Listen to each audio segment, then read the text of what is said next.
Fall salaamaaleykum maa ngi lay nuyu di la. maaleykum salaam Boubs maa ngi lay nuyu di nuyu auditeurs yeeg internautes yeeg téléspectateurs yi mbaa yéen a ngi ci jàmm. sant yàlla bu baax a baax. Alaaji bu Fall la nga ma doon wax ci sa joueur boobu ñuy wax. baax na da la nga ma doon wax ci sa joueur boobu ñuy wax. fen loogu ma fi de. ñuy wax Sadio Mané. je te dis.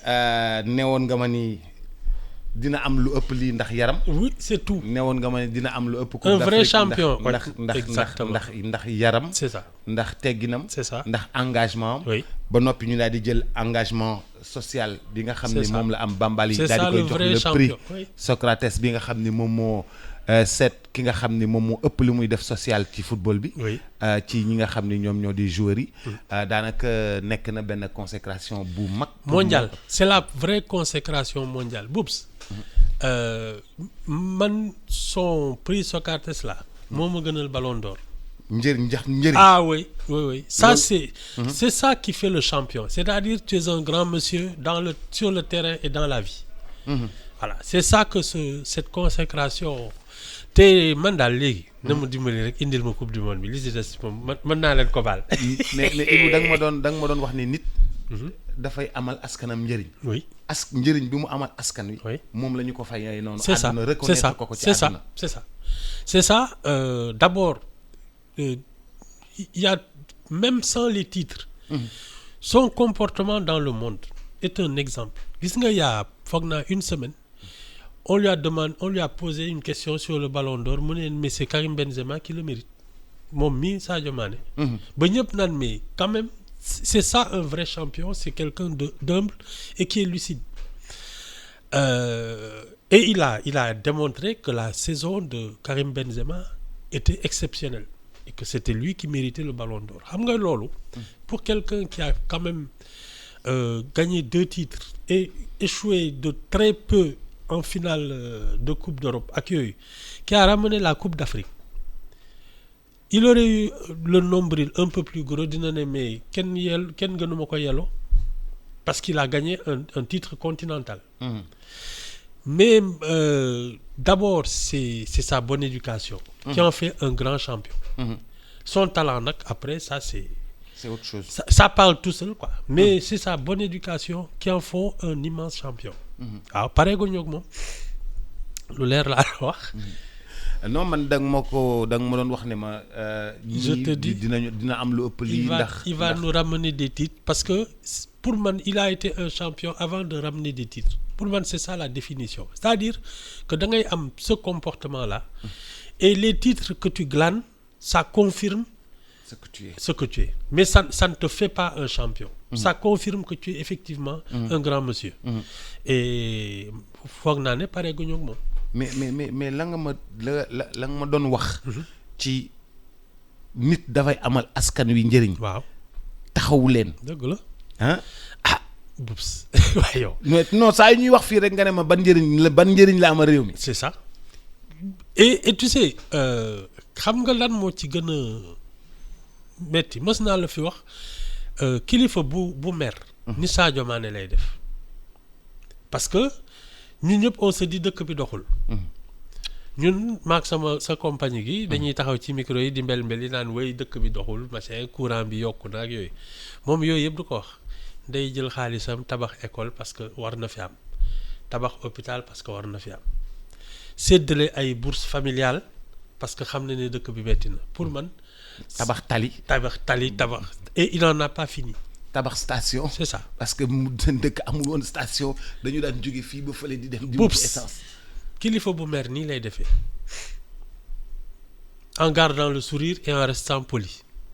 Et sans jamais dire que man maa ko def. Exactement, et ça devrait être même une leçon pour les leaders politiques parce que ñoom ñëpp justement ils réclament après une forme de respectabilité ak yooyu boo xam ne dañ ñu koy forcer seen bopp naan wéy man la def kii ak yooyu mën naa yor dëkk beeg yooyu kii boolewu ci wax et chaque fois qu'on le cite ça porte le Sénégal encore plus haut.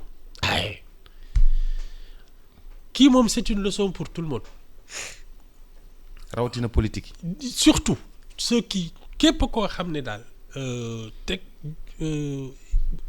bëgg nga ñu jox la gëddu kilifa war nga roy ci moom parce que pour moi c'est ça le comportement d'un vrai leader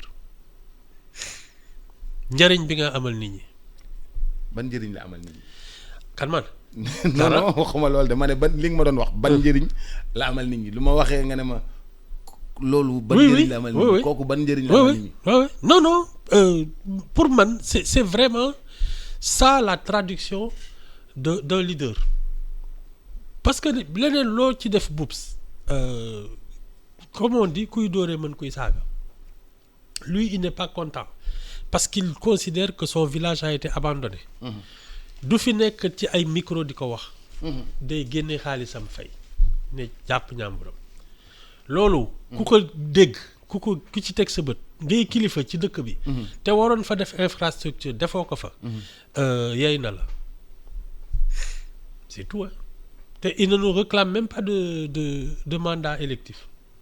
neewul te ba pare neewul fa leen ma. neewul jox leen ma kii ak yooyu non même pas. boolewu ci daal wax non bii c'est la lecture la plus tragique de son affaire pour man kilifa nii lay mel c'est tout. pourtant booy seet si beneen anam. ñi nga xam ne ñëpp ñoo naan fal leen ma buñ leen falee li mu def ñoom duñu ko def. avec l'argent public. C'est de ça qu'on parle. C'est de ça qu'on parle. Man moo tax ma ne la suñuy rien que pour autoriser un parti nga am parti waxuma la les comptes que tu dois rendre parce que tu as une activité d'utilité publique ak yooyu. Non seulement le répertoire de tes militants ak yooyu. pour ñu xam kan mooy def lan bés bu jotee. S'il y a une responsabilité. Mais Boubs, je suis même convaincu que war ngeen am tous les ans une activité d'utilité publique ñu xam ne yow mi amal nga njëriñu réew. ñu xam ne parti politique bi fii moo ko defar. parti politique bi. ay ndawam fii ñoo ko defar. son programme mu ngi nii. lii pexe boppam la ko fi defee su doon sax benn tool booy béy nga ne xale yi daje nañ leen yóbbu nañ leen ci benn tool ils ont produit 1 tonne d'arachide loolu sax war na leen amal nit ñi njariñ mais ñoom dañuy dang-dang suñu kaw ba ñu jox leen après ay 4x4 ay salaire ay passeport diplomatique ay immunité ak yooyu ba tey ba sànq gi doo gis benn njariñ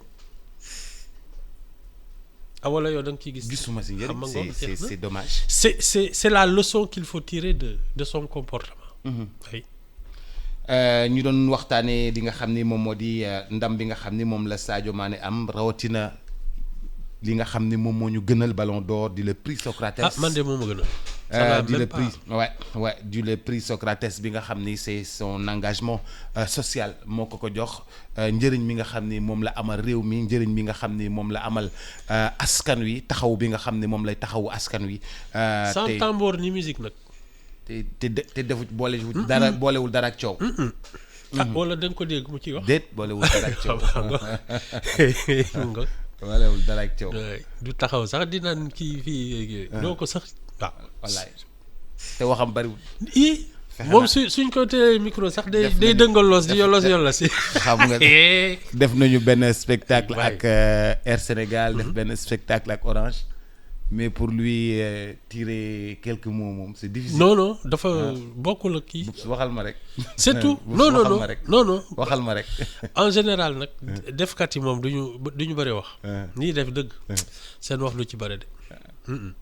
non man je te dis c'est la leçon que toute la scène publique doit garder de son histoire là. waaye. macha allah Ibou 9h tegal 31 minutes bu ñu jàllee ci beneen chapitre daal di.